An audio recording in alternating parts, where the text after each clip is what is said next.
Alhamdulillah Rabbil Alameen wa salatu wa salam ala Rasul Kareem wa ala alihi wa sahbihi ajma'in.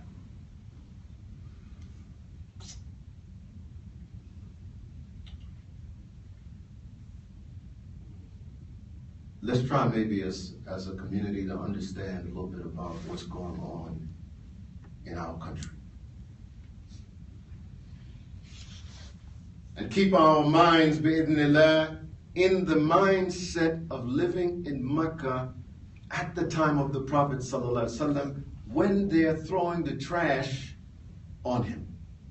When he's making sujood and they throw the rotten entrails of the animals on him while he's praying. That's what we are now. What is his response? To have compassion for the ignorant. I try to encourage brothers, no talking during the Jummah. I never have to tell sisters that, you understand? I only have to tell brothers. So much for stereotypes. Right now in America, if we want to ask the question, what is going on that so many people, they just happen to be in the Republican Party, Moon,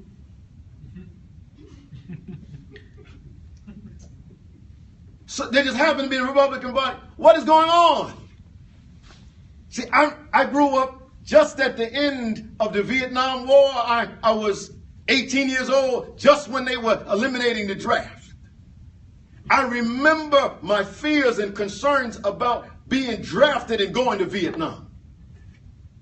There was a movement in America that was opposed to the Vietnam War, and if you were living at that time, you ought to have a sense of what was going on.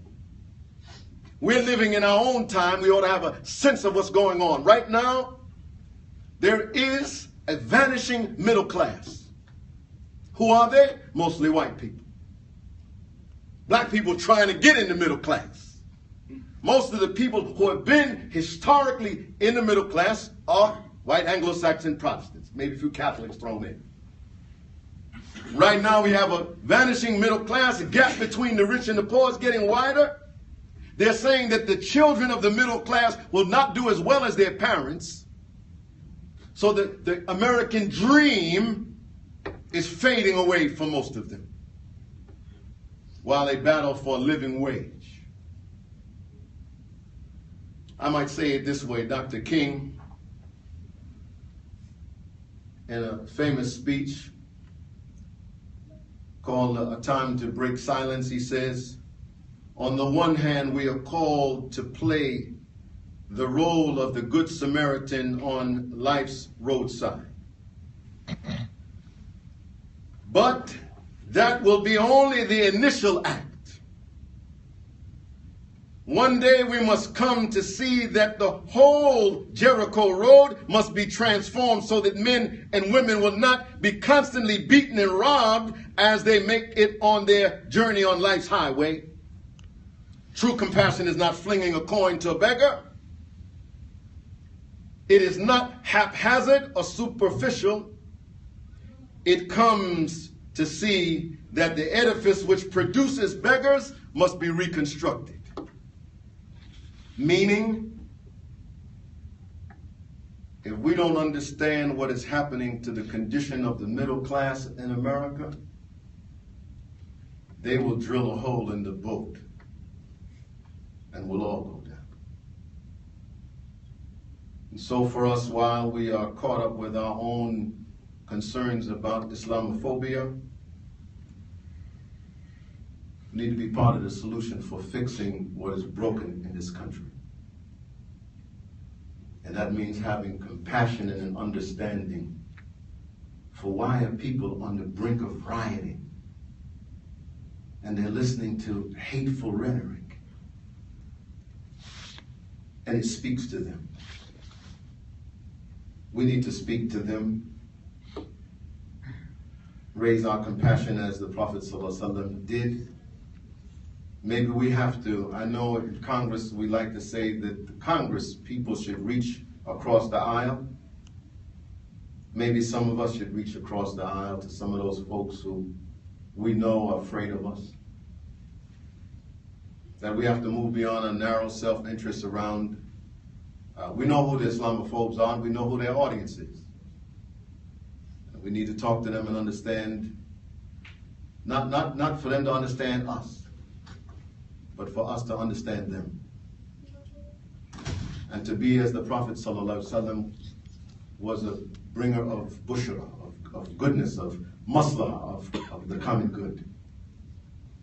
This was their example then, and inshallah it will be our example now. Allahumma hdina fi man hadayt, wa afina fi man afayt, wa tawallana fi man tawallayt. O Allah, guide us among those whom you have guided. O Allah, take us as a friend as you took Ibrahim alayhi salam as a friend.